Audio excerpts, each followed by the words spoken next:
नमस्कार, मैं हूं सोनिया तोमर। हमारे चैनल में आपका स्वागत है। आइए चलते हैं आज की खबरों की ओर। ये बहुत ही अनफॉर्चुनेट इंसिडेंस है और गवर्नमेंट ने गृह विभाग जो है उन्होंने भी एसआईटी इस मामले में स्थापित की है और तुरंत ही उन्हें जो इन्वेस्टिगेशन है वो शुरू करके जो रिपोर्ट है वो सादर करने की सूचनाएं जो है वो गृह मंत्री फडणवीस साहब ने भी दिए है और राज्य के मुख्यमंत्री एकनाथ जी शिंदे साहब ने भी, अजीत दादा ने भी वहाँ पे जो सीनियर पुलिस अधिकारी है उनसे सुबह से वो संपर्क में है और उनको भी अधिकाधिक जो इन्वेस्टिगेशन है वो स्पीड अप करने की भी निर्देश दिए गए हैं।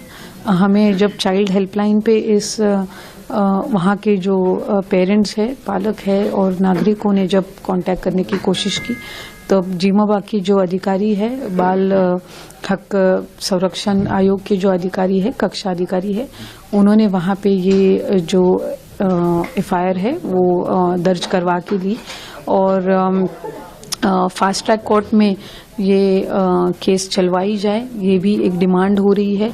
तो गृह विभाग ने जो वहाँ पे पीपी मतलब पब्लिक प्रोसिक्यूटर जो हमें अपॉइंट करने होंगे उस बारे में भी उन्होंने सूचनाएं दी है।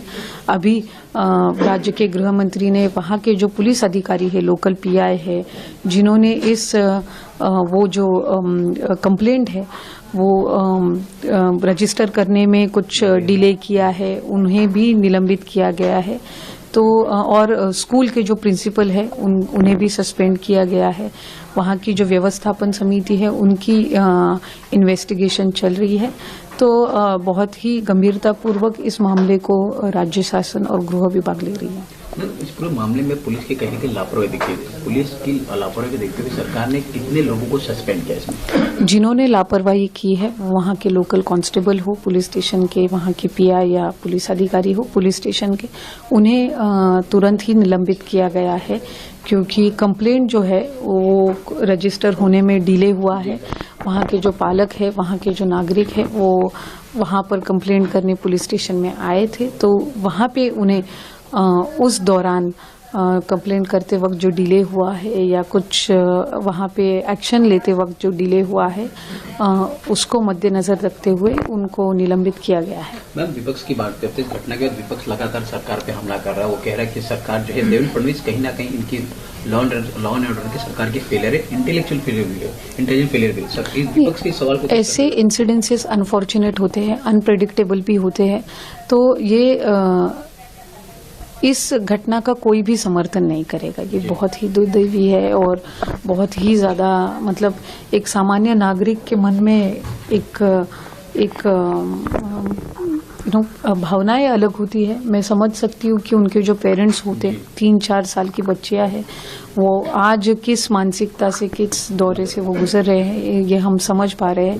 लेकिन उनको न्याय देना, जो आरोपी है उनको ज़्यादा से ज़्यादा पनिशमेंट हो, तो उस चीज़ पे हम ज़्यादा अभी कंसंट्रेट कर रहे हैं। और गृह विभाग भी है, उन्होंने भी तुरंत ही इस बारे में एसआईटी स्थापित की है। ऐसा नहीं है कि यहाँ पे कोई इग्नोरेंस हो रहा है या कोई बात। तो अनफॉर्चुनेट इंसिडेंस है, उसको ज़्यादा पॉलिटिसाइज न करते हुए उनके फैमिली को पहला न्याय है उस और उन छोटी बच्चियों को न्याय मिलना चाहिए। ऐसी घटनाएं जो है स्ट्रिक्ट एक्शन लिए जाने चाहिए, उस चीज पे हम ज्यादा से ज्यादा फिलहाल तो ध्यान देंगे। सुप्रिया ताई कह रही है, वो मांग कर रही है कि जो शिक्षा विभाग है इसने फॉलोअप नहीं लिया, इसके लिए जो एजुकेशन मिनिस्टर है दीपक केसरकर हो या होम मिनिस्टर हो, ये दोनों को इस्तीफा तुरंत दे देना चाहिए।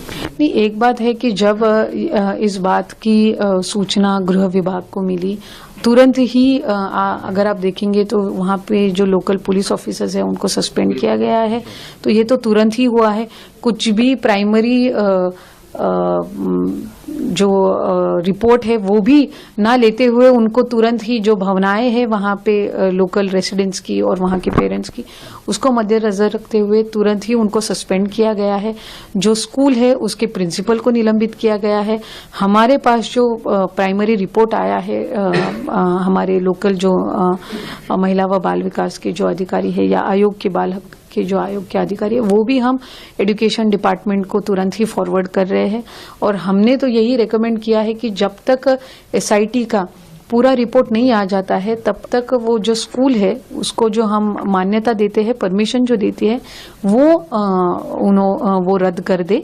और जब इस बारे में पूरी जांच हो जाएगी, उस बारे में पूरा रिपोर्ट आ जाएगा, उस बारे में पूरे आरोपी जो है उनको जो शासन होगा, उसके बाद इस जो स्कूल है जो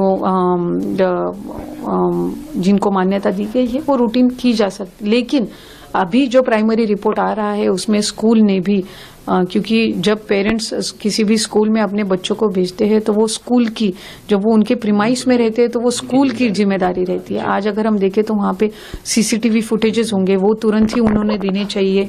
जब ये पुलिस रिपोर्ट बनाया जाएगा वो होगा, या फिर इन्वेस्टिगेशन होगी तो। और अगर किसी भी तरह वहाँ की जो व्यवस्थापन है, वहाँ पे जो कमेटी है, प्रिंसिपल है, उन्होंने अगर इस पूरे प्रकरण को अगर दबाने की कोशिश की गई हो तो उनको भी इस बात की जो शिक्षा है, पनिशमेंट है, वो तो दी जानी चाहिए। और उस हिसाब से हमने तो शिक्षण विभाग को ये रेकमेंड किया है कि जो मान्यता शिक्षण विभाग से स्कूल्स को दी जाती है तुरंत ही इस पर्टिकुलर स्कूल की वो रद्द की जाए। और जब तक पूरे मामले की जांच नहीं हो जाती, रिपोर्ट नहीं आ जाता, तब तक इनकी मान्यता रद्द रखें। बाल विकास मंत्री होने के नाते परिवार की तरफ से परिवार तो किस प्रकार की मदद आपके द्वारा? हम मनोधैर्य योजना जो है उसके अंतर्गत हम तुरंत ही जो दोनों भी पीड़ित बच्चियां हैं उनकी फैमिलीज को हम मनोधैर्य अंतर्गत जो उनको एक सहायता दी जाती है वो हम दे रहे हैं। इसके अलावा जो भी उनको सहकार्य, ये केस या कोर्ट केस हो, ये पुलिस मैटर हो, ये लड़ते समय उनको जो भी सपोर्ट डिपार्टमेंट से अपेक्षित होगा या बाल हक संरक्षण आयोग से अपेक्षित होगा वो तुरंत ही दिया जाए।